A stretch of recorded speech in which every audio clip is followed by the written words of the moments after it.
मोदी ने करा क्या है?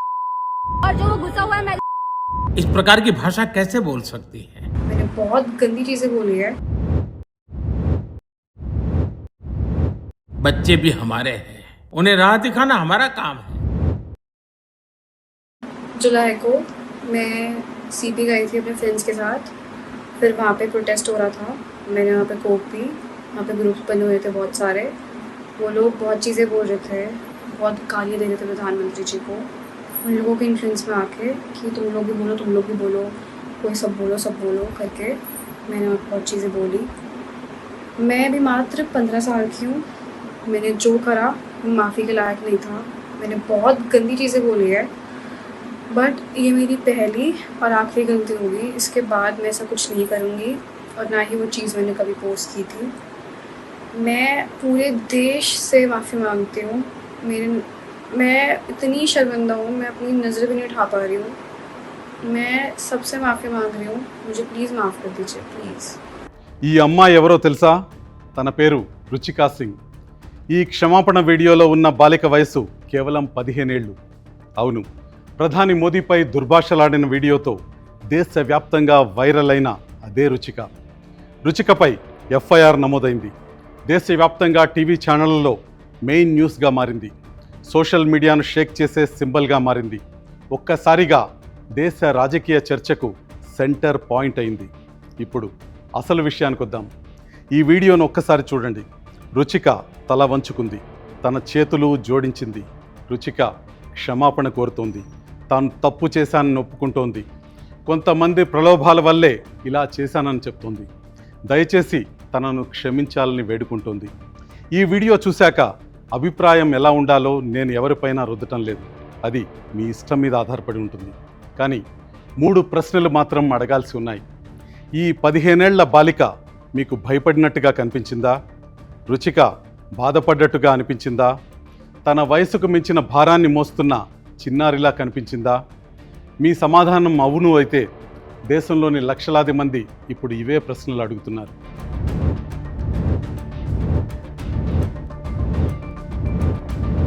ఎందుకంటే ఈ క్షమాపణ వీడియో బయటకి రాకముందే రుచికపై ఎఫ్ఐఆర్ నమోదైంది. రుచిక వీడియో దేశవ్యాప్తంగా వైరల్ అయింది. టీవీ స్టూడియోలు టార్గెట్ చేస్తూ షోస్ కూడా నడిపాయి. పొలిటీషియన్స్, కార్యకర్తలు రుచికపై చర్చలు మొదలుపెట్టారు. సోషల్ మీడియా రుచికను జాతీయ వివాదానికి ముఖచిత్రంగా మార్చేసింది. ఈ క్షమాపణ పూర్తిగా రుచిక మనసు నుంచే వచ్చిందా, లేక రుచికపై ఎవరైనా ఒత్తిడి తెచ్చారా? సమాధానాలు లేని ప్రశ్నలు ఇప్పటికీ అలాగే ఉన్నాయి. కానీ ఒక విషయం క్లియర్గా అర్థమవుతోంది. 15 ఏళ్ల బాలిక దేశంలోని అతిపెద్ద పొలిటికల్ కాంట్రవర్సీస్లో ఒకదానికి కేంద్ర బిందువుగా మారింది.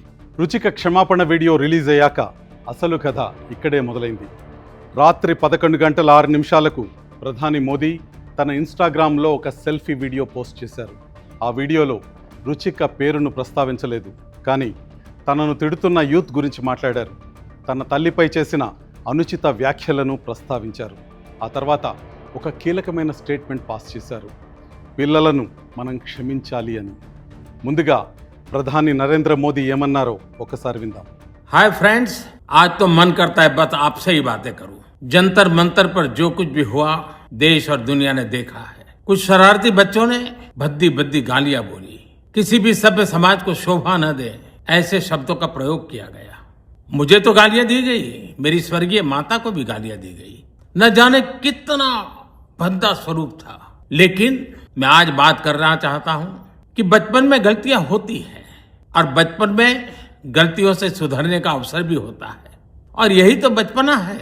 और इसलिए मैं समाज के अंदर जो आक्रोश है उसको भली भांति समझ सकता हूं। एक कल्चरल शॉक है कि हमारी बेटियां इस प्रकार की भाषा कैसे बोल सकती हैं। लेकिन समय है इन बच्चों को गले लगा करके राह दिखाने का। ये गुमराह बच्चे हैं, उनको राह दिखाना हमारा काम है। उनको सजा देना, अदालतों के चक्कर कटवाना, समाज में उनको प्रताड़ित करना, इससे हम परिस्थितियां नहीं बदल पाएंगे। मैं उन्हें माफ करना चाहता हूं। समाज भी मेरी इस बात को स्वीकार करे। बच्चे भी हमारे हैं, उन्हें राह दिखाना हमारा काम है। मैं इन बच्चों को कहता हूं, बच्चों आओ, हम देश के लिए साथ मिलकर के आगे बढ़े, कुछ नया सीखें, गलतियों से भी सीखें अपने सपनों को लेकर के चल पड़े। देश बहुत आगे बढ़ रहा है, आगे बढ़ने वाला है और आपका भी आगे बढ़ना निश्चित हो, यही मेरा सपना है।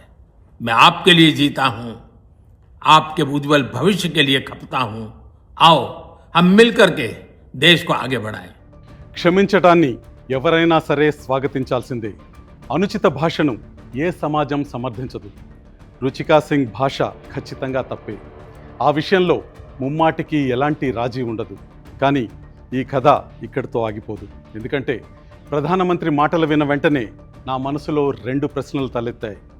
మొదటి ప్రశ్న, ప్రధానమంత్రే స్వయంగా వీరిని పిల్లలు అని పిలుస్తుంటే వారిపై కేసులు నమోదయ్యే ముందు ఆ పిల్లలను రక్షించటం ప్రభుత్వ తొలి బాధ్యత కాదా? ఇక రెండో ప్రశ్న, 15 ఏళ్ల స్కూల్ స్టూడెంట్, 75 ఏళ్ల భారత ప్రధాని, నైతికంగా ఒకే స్థాయిలో వీరిద్దరిని నిలబెట్టగలమా? ఒకరిది సమాజంలో ఇంకా ఎలా మెలగాలో తెలియని వయసు, మరొకరు దశాబ్దానికి పైగా ఈ దేశానికి నాయకత్వం వహించిన ప్రధానమంత్రి. ఇద్దరిపై ఉండే అంచనాలు ఒకేలా ఉండవు. నిన్న రాత్రి ప్రధాని ముందు ఒక చారిత్రాత్మక అవకాశం ఉంది. ఆయన చెప్పాలనుకుంటే మరోలా కూడా చెప్పొచ్చు. ఈ పిల్లలపై కేసులు నమోదయ్యాయని నాకు తెలిసింది, వారి భవిష్యత్తు దెబ్బతినటం నాకు ఇష్టం లేదు, పెట్టిన కేసులను రిమూవ్ చేయిస్తాం, పిల్లల ప్రవర్తన వాళ్ళ పేరెంట్స్కు పాఠాలు చెప్పే టీచర్స్కే వదిలేస్తున్నాం. ఒకవేళ ఇలా చెప్పుంటే ఈ వివాదానికి అక్కడితో ఫుల్ స్టాప్ పడేది. కానీ ప్రధానమంత్రి ముందుగా తనపై, తన దివంగత తల్లిపై జరిగిన దుర్భాష గురించి మాట్లాడారు. ఆ తర్వాతే క్షమించాలని పిలుపునిచ్చారు. ఇప్పుడు ఈ టాపిక్లో ఇదే బిగ్ ఇష్యూగా మారింది. దేశవ్యాప్తంగా కొత్త చర్చకు దారితీసింది. ఇది ప్రధాని మాట్లాడింది కేవలం మర్యాదగా మాట్లాడాలన్న సందేశమా, లేక ముందుగా తనపై మాటల దాడి జరిగిందని గుర్తు చేసి ఆ తర్వాత క్షమిస్తున్నానని చెప్పటమా? ఈ ప్రశ్నకు సమాధానం వెతకటం ప్రజాస్వామ్యంలో తప్పు కాదు. ఎందుకంటే ప్రధానమంత్రి స్వయంగా వీరిని పిల్లలు అని పిలిచారు. వాళ్ళు నిజంగా పిల్లలే అయితే వారిని క్షమించటం మాత్రమే కాదు, వారిని కాపాడాల్సిన బాధ్యత కూడా ఆయన మీదే ఉంటుంది. తప్పు చేసిన పిల్లలకు శిక్ష కంటే దిద్దుబాటు ముఖ్యం, భయం కంటే మార్గనిర్దేశం ముఖ్యం. అదే ఒక ప్రజాస్వామ్య ప్రభుత్వం నుంచి ప్రజలు ఆశించేది. ఈ స్టోరీలో ముందుకు వెళ్లే ముందు ఒక ప్రశ్న. ఈ మొత్తం వివాదంలో కేంద్ర బిందువుగా మారింది రుచికా సింగ్ మాత్రమేనా? దానికి సమాధానం కాదు. ఎందుకంటే రాజకీయ వివాదం మరింత ముదిరిన కొద్దీ ఆ నిరసనలో పాల్గొన్న మరెంతో మంది యువతులు కూడా దేశవ్యాప్తంగా చర్చకు కేంద్రంగా మారారు. అలాంటి వారిలో ఒకరు ఊర్వశీ పలందుర్కర్. ఇవాళ మీకు ఊర్వశీ పలందుర్కర్ను పరిచయం చేస్తున్నాం. మహారాష్ట్రకు చెందిన ఒక ప్రొఫెషనల్ డాన్సర్ ఈమె కూడా స్టూడెంట్స్ నిరసనలో పాల్గొంది. ఆ తర్వాత నిరసనలో పాల్గొన్న ఊర్వశి వీడియోను బీజేపీ ఛత్తీస్గఢ్ అధికారిక ఎక్స్ హ్యాండిల్ షేర్ చేసింది. ఆ పోస్ట్లో ఊర్వశిని ఉద్దేశించి బాబర్కి విరాసత్ పర్ టుమ్కే లగానే వాలే జెన్జీ, అంటే బాబర్ వారసత్వాన్ని సెలబ్రేట్ చేస్తూ డ్యాన్స్ చేసే జెన్జీ యువతి అని ఛత్తీస్గఢ్ బీజేపీ అభివర్ణించింది. కొద్ది నిమిషాల్లోనే ఆ పోస్ట్ వైరల్ అయింది.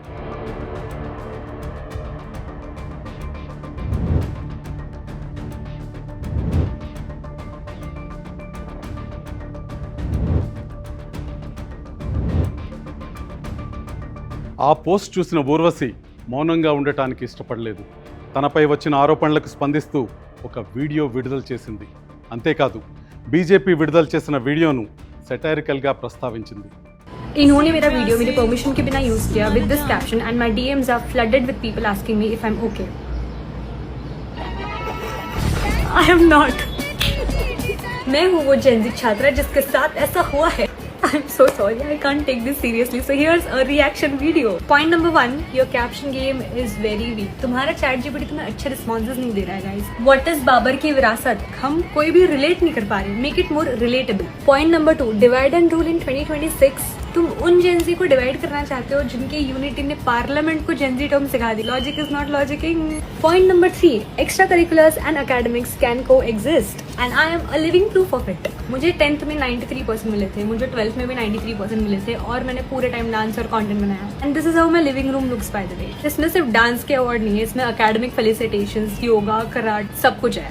तो जो तुम दूसरी कैटेगरी बना रहे हो ना गाइस, दोनों कैटेगरीज को एग्जिस्ट कर सकती है। Being a professional dancer I so want to explain you this, but थोड़ा डीप हो जाएगा तो तुम ये समझो। Point number 4, dancing on streets is celebratory. मैंने जितने भी लोगों को जीत के आते हुए देखा है, सब लोग सड़कों पे नाचे तो है ही, तो I don't know how is it not flocking. Point number 5, brown girl trauma. Being a brown girl, trauma की तैयारी हमें पेरेंट्स ने ही कराई है, तो तुम ट्रॉमा दे नहीं पा रहे हो। Try harder. आई नो मैंने बहुत मस्ती कर ली है and this is a serious issue, so I just want to say last thing to these guys, वास्तव ना होइया, follow me for more. No, I am genuinely serious, क्योंकि लास्ट 3 दिन में मेरे पेज पे 70,000 से ज्यादा नए फॉलोअर्स आए हैं, but they are this really weird. తన చుట్టూ ఉన్న పొలిటికల్ కాంట్రవర్సీని ఊర్వశి పూర్తిగా ఖండించింది. తాను ఒక సివిలియన్గా మాత్రమే స్టూడెంట్ ప్రొటెస్ట్లో పాల్గొన్నానని స్పష్టం చేసింది. ప్రజాస్వామ్యబద్ధమైన నిరసనలో పాల్గొనటం తప్ప, ఒక నిరసనలో పాల్గొన్నందుకు తనను ఎందుకు రాజకీయంగా టార్గెట్ చేస్తున్నారని ఊర్వశి ప్రశ్నించింది. దీంతో ఊర్వశి వీడియో కూడా వైరల్ అయింది. ఆ తర్వాత ఈ వివాదం దేశ అత్యున్నత రాజకీయ స్థాయికి చేరుకుంది. కాంగ్రెస్ నేత రాహుల్ గాంధీ ఊర్వశి వీడియోను తన ఇన్స్టాగ్రామ్ స్టోరీలో పంచుకున్నారు.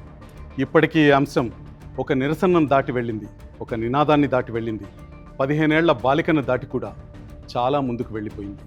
ఇక్కడే ఈరోజు కథ రుచికా సింగ్ను మించిన బిగ్ ఇష్యూగా మారుతుంది. విద్యార్థుల ప్రొటెస్ట్కు మీరు మద్దతు ఇవ్వచ్చు లేదా విభేదించవచ్చు, అది మీ హక్కు. కానీ ఇక్కడే ఇంకొక ప్రశ్న రైజ్ అవుతుంది. ఒక యువకుడైనా, ఒక యువతి అయినా ఒక నిరసనలో పాల్గొన్నందుకు దేశవ్యాప్త రాజకీయ ప్రచారానికి లక్ష్యంగా మారాలా? ఈ ప్రశ్న ఇక సిద్ధాంతాల గురించి కాదు, ఇది ప్రజాస్వామ్యం గురించి.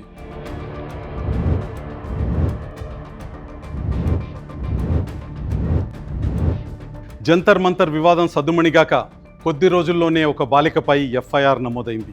మరో యువతి ఒక అధికార రాజకీయ పార్టీ సోషల్ మీడియా హ్యాండిల్లో కనిపించింది. టీవీ స్టూడియోలు ఇప్పటికే తమ తీర్పులు ఇచ్చేశాయి. పరస్పర ఆరోపణలు, దూషణలతో సోషల్ మీడియా హోరెత్తిపోయింది. దేశ రాజకీయ నాయకులు కూడా ఈ వివాదంలోకి దిగారు. కానీ బహుశా అత్యంత పెద్ద ప్రశ్న మాత్రం ఇంకా సమాధానం కోసం ఎదురు చూస్తూనే ఉంది. ప్రధానమంత్రి మాటల్లో చెప్పాలంటే ఈ యువత అంతా పిల్లలే అయితే వారిని పొలిటికల్ ఇష్యూస్కి సింబల్గా మారకుండా కాపాడేది ఎవరు? ఇక్కడే నేను మర్యాదపూర్వకంగా ప్రధానమంత్రి వ్యాఖ్యలతో విభేదిస్తున్నాను. ప్రధానమంత్రి ఈ నిరసనకారులను పిల్లలు అని పిలిచినప్పుడు ఆయన బాధ్యత మరింత పెరుగుతుంది. పిల్లలను క్షమించటమే కాదు, వారిని రక్షించటం కూడా ప్రధాని నుంచి ప్రజలు ఆశిస్తారు. పిల్లలు తప్పులు చేస్తారు, కొన్నిసార్లు క్షమించరాని తప్పులు కూడా చేస్తారు. తల్లిదండ్రులు వారిని సరిదిద్దుతారు. ఉపాధ్యాయులు వారిని సరైన మార్గంలో పెట్టేలా బోధిస్తారు. సొసైటీలో ఎలా ఉండాలో వారికి సమాజం నేర్పుతుంది. కానీ ప్రభుత్వాలు మాత్రం పిల్లలు చేసిన తప్పుకు విధించే శిక్ష ఆ తప్పు కంటే పెద్దదిగా ఉండకుండా చూడాలి. ఈ వివాదం మధ్యలో ఉన్న వ్యక్తి 15 ఏళ్ల ఒక బాలికే అయితే ఆ బాధ్యత ఇంకా ఎక్కువగా తీసుకోవాలి. అనుచితమైన భాషను సమర్థించమని ఎవ్వరూ అడగటం లేదు. దానికి నేను కూడా ఎట్టి పరిస్థితుల్లోనూ అంగీకరించను. కానీ ప్రతి ప్రజాస్వామ్యం తనను తాను ప్రశ్నించుకోవాల్సిందే. ఒక చిన్నారి తప్పు చేస్తే ఏకంగా క్రిమినల్ కేసు ఫైల్ చేయటం కరెక్టా, లేక ఆ బాలిక తప్పును సరిదిద్దాలా? ఎందుకంటే ఈ ప్రశ్నకు వచ్చే సమాధానం కేవలం రుచికా సింగ్ భవిష్యత్తుపైనే ఆధారపడి లేదు. మనం ఎలాంటి ప్రజాస్వామ్యంగా మారాలనుకుంటున్నామో అది నిర్ణయించబోతుంది. ప్రధానమంత్రి వీడియో వచ్చిన వెంటనే ఈ చర్చ దారి మళ్ళింది. అందుకు కారణం పిల్లలను క్షమించాలని ప్రధాని చెప్పటం కాదు. ఆ విషయాన్ని దాదాపు అందరూ స్వాగతించారు. కానీ ఆ తర్వాతే ఒక కొత్త ప్రశ్న తెరపైకి వచ్చింది.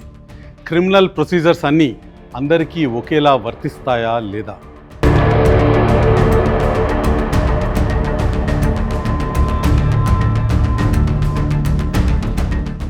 కొద్ది నిమిషాల్లోనే పోస్టులతో సోషల్ మీడియా నిండిపోయింది. కాంగ్రెస్, ఆప్, జర్నలిస్టులు, పొలిటికల్ అనలిస్టులు, కాంటెంట్ క్రియేటర్స్ దాదాపు అందరూ ఒకటే ప్రశ్న అడిగారు.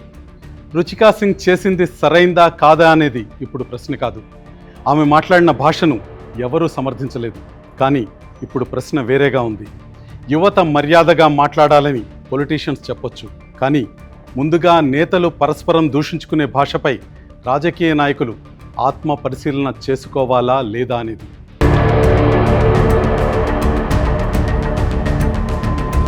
కాంగ్రెస్ అధికార ప్రతినిధి సుప్రియ గత కొన్ని సంవత్సరాల్లో చోటు చేసుకున్న అనేక రాజకీయ వివాదాస్పద వ్యాఖ్యల్ని గుర్తు చేశారు. సుప్రియ ఒకే ఒక ప్రశ్న వేశారు. ప్రజా జీవితంలో అనుచిత భాషకు స్థానం లేకపోతే ఆ నియమం అందరికీ సమానంగా వర్తించాలి కదా అని. రాజకీయ నాయకులేమి పైనుంచి ఊడిపడలేదు కదా అని.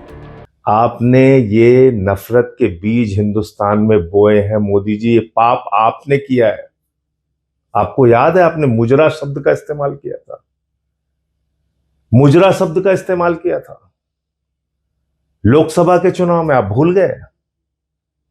जो राजनीतिक दलों में काम करने वाली बेटियां हैं, आप उनके लिए मुजरा शब्द का इस्तेमाल करते हैं। प्रधानमंत्री जी, आप देश के प्रधानमंत्री हैं, आज आप उपदेश दे रहे हैं, आपको शर्म नहीं आती?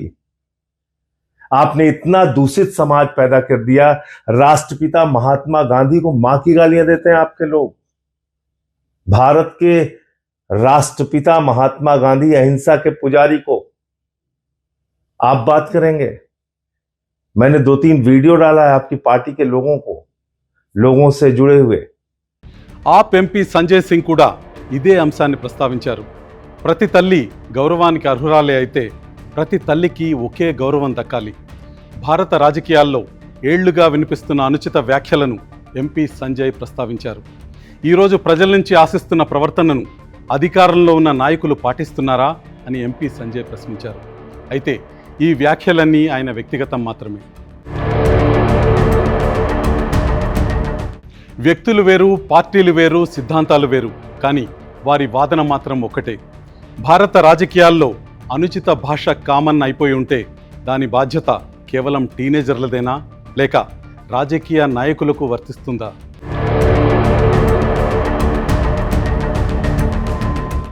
मैंने अभी देखा कि एक लड़की के ऊपर गाली देने के लिए केस किया गया है। तो एक बात तो ये है कि अगर आप केस कर रहे हो गाली देने के लिए, तो उन बीजेपी के आईटी सेल पर कब केस किए जाएंगे जो इतने सालों से लड़कियों को गंदी गंदी गालियाँ ऑनलाइन दे रहे थे, क्या क्या शब्द इस्तेमाल नहीं कर रहे थे वो लड़कियों के लिए, कहीं से भी वो इज्जत नहीं कर रहे थे लड़कियों की, और वो लोग प्राउडली अपने बायो में लिखते थे फॉलोड बाय पीएम मोदी। ऐसे लोगों ने लड़कियों को गंदी गंदी गालियाँ दी है, उनके ऊपर केस कब होंगे? और बात बस बीजेपी आईटी सेल तक नहीं है, इनके मेंबर ऑफ पार्लियामेंट जो है रमेश बिधूड़ी जी, उन्होंने किन शब्दों का इस्तेमाल किया था एक फेलो मेंबर ऑफ पार्लियामेंट के लिए सबको याद है। यूपी के जो सीएम है योगी आदित्यनाथ, उनका एक वीडियो भी आया था जहाँ पर जो एनआई का कैमरा पर्सन था उसके लिए भी उन्होंने गालियाँ दी थी। तो ये क्या चल रहा है? इस देश में 2 कानून चल रहे हैं क्या? यूथ के लिए एक अलग कानून है और बीजेपी और उनके नेताओं के लिए अलग कानून है। और गाली देना कोई अपराध नहीं है, गाली देना इज़ नॉट अ क्राइम। अगर कोई गाली देता है वो बुरा हो सकता है, वो बुरी बात हो सकती है, तो उसको आप समझाइए, उसको आप कहिए कि गाली मत दो। लेकिन केस किस बात पर किया जा रहा है? अगर गाली देने पर केस करना पड़े तो सबसे ज़्यादा केसेस जो होंगे वो बीजेपी आईटी सेल पर होंगे, क्योंकि सबसे ज़्यादा औरतों को गंदी गंदी गालियाँ उन्होंने ही दी है, और बीजेपी के नेताओं पर होंगे जिन्होंने इतनी गंदी गालियाँ इतने सालों से दी और पार्लियामेंट के अंदर भी दी है। Cockroach Janata party founder Abhijit Dipke కూడా ఇదే ప్రశ్న లేవనెత్తారు. గతంలో రాజకీయాల్లో వచ్చిన వివాదాస్పద వ్యాఖ్యలను దీప్కే ప్రస్తావించారు. సాధారణ ప్రజల నుంచి నాయకులు ఎలాంటి ప్రవర్తన ఆశిస్తున్నారో రాజకీయ నాయకులు కూడా అదే ప్రవర్తనతో మెలగాలని అభిజిత్ చెప్తున్నారు. మళ్ళీ చెప్తున్నా, ఇవి దీప్కే వ్యక్తిగత అభిప్రాయాలు మాత్రమే. ఇక్కడ నేను ఒక విషయం చెప్పాలనుకుంటున్నా. పిల్లలు రాజకీయ భాషను క్రియేట్ చేయరు, దాన్ని చూసి నేర్చుకుంటారు, వింటారు. ఎలక్షన్ క్యాంపెయిన్లలో, టీవీ డిబేట్లలో, సోషల్ మీడియాలో, పార్లమెంట్లో, రాజకీయ నాయకుల ప్రసంగాల్లో రాజకీయాలు మరింత దూకుడుగా మారితే ప్రజల భాష కూడా అలాగే మారుతుంది. ఆ భాషే యువత కూడా మాట్లాడటం మొదలు పెడితే ఆశ్చర్యపోవాల్సిన అవసరం లేదు. అందుకే ఈ చర్చ రుచికా సింగ్ గురించి మాత్రమే కాదు, ఇది మన రాజకీయ సంస్కృతి గురించి. ఈరోజు రుచిక, రేపు మరో చిన్నారి కావచ్చు, మరో విద్యార్థి కావచ్చు, మరో యువకుడు కావచ్చు. మనకు నిజంగానే ప్రజా జీవితంలో మంచి ప్రవర్తన కావాలంటే ఆ మార్పు కేవలం వీధుల్లోంచి మొదలు కాకూడదు, అది పై స్థాయి నుంచే మొదలు కావాలి. రాజకీయ పార్టీల నుంచి, ప్రభుత్వాల నుంచి, ప్రతిపక్ష నాయకుల నుంచి, టీవీ యాంకర్ల నుంచి, ఇన్ఫ్లుయెన్సర్స్ నుంచి, ప్రజల ముందున్న ప్రతి వ్యక్తి నుంచి. ఎందుకంటే నాయకత్వం అంటే ప్రజలకు నీతులు చెప్పటం మాత్రమే కాదు, ముందుగా తానే ఆచరించి చూపించటం. అదే నిజమైన నాయకత్వం. ఈ కథ రుచికా సింగ్ గురించి మాత్రమే కాదు, ఒక ఎఫ్ఐఆర్ గురించి కాదు, ఒక అనుచిత వ్యాఖ్య గురించి కూడా కాదు. ఇది మన రాజకీయ సంస్కృతి గురించి, తర్వాతి తరానికి మనం ఏం నేర్పిస్తున్నాం అనే ప్రశ్న గురించి. మన సమాజంలోని పిల్లలకు ప్రజాస్వామ్యంలో ఎలా మాట్లాడాలో ఎవరు నేర్పిస్తారు? తల్లిదండ్రులా, ఉపాధ్యాయుల, పాఠశాలల లేక రాజకీయ నాయకుల? ఎందుకంటే పిల్లలు రాజకీయాలను పుస్తకాల్లో చూసి నేర్చుకోరు. ప్రతిరోజు తమ కళ్ళ ముందు కనిపిస్తున్న నాయకులను చూసి నేర్చుకుంటారు. పార్లమెంటును చూస్తారు, ఎలక్షన్ క్యాంపెయిన్స్ను చూస్తారు, టీవీ డిబేట్లను చూస్తారు. ఈరోజు అన్నిటికంటే ఎక్కువగా సోషల్ మీడియాను చూస్తారు.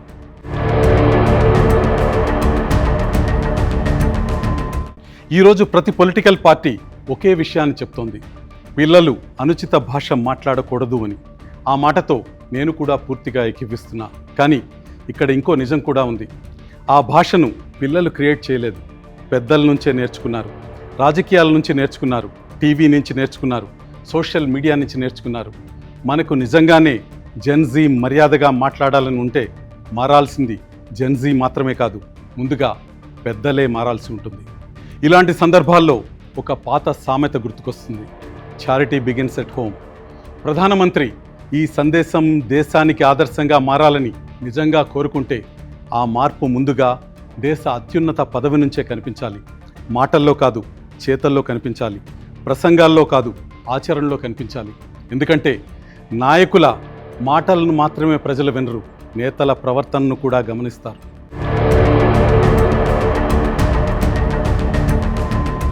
ఇక్కడ ఒక అంశం గురించి మాట్లాడాలి. కొన్నేళ్లుగా మహిళా జర్నలిస్టులను, సామాజిక కార్యకర్తలను, రాజకీయ ప్రత్యర్థులను అసభ్య పదజాలంతో, అత్యాచార బెదిరింపులతో టార్గెట్ చేస్తున్న కొన్ని సోషల్ మీడియా అకౌంట్లపై తీవ్ర విమర్శలు వస్తున్నాయి. అలాంటి కొన్ని అకౌంట్లను వివిధ సందర్భాల్లో ప్రధానమంత్రి అధికారిక సోషల్ మీడియా అకౌంట్ ఫాలో చేసిందని విమర్శకులు చెప్తున్నారు. ఎవరినైనా ఫాలో చేయటం వారిని సమర్థించినట్టేనా అంటే అది చర్చించాల్సిన అంశం. కానీ ఒక్క విషయం మాత్రం స్పష్టంగా చెప్పొచ్చు: నాయకత్వం అంటే కేవలం మాటలు మాత్రమే కాదు, తన చర్యల ద్వారా ఎలాంటి సందేశం ఇస్తున్నామనేదే అసలు వాస్తవం.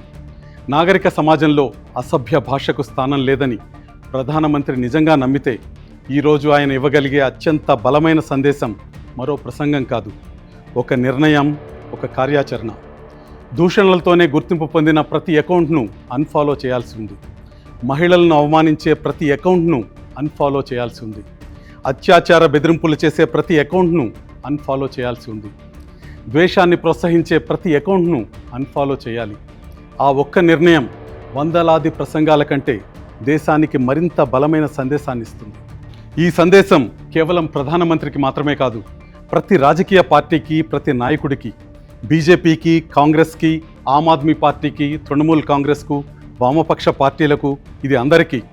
మీకు అనుకూలంగా ఉన్నప్పుడు అనుచిత భాషను ప్రోత్సహిస్తూ, ప్రత్యర్థులను దూషించే వారిని అభినందిస్తూ, అదే సమయంలో పిల్లలకు మర్యాద గురించి బోధిస్తే ఆ ప్రసంగానికి నైతిక బలం ఉండదు. రాజకీయ ప్రయోజనాన్ని బట్టి నైతిక ప్రమాణాలు మారకూడదు. మర్యాదకు ఒకే కొలమానం ఉండాలి, అది అందరికీ సమానంగా వర్తించాలి.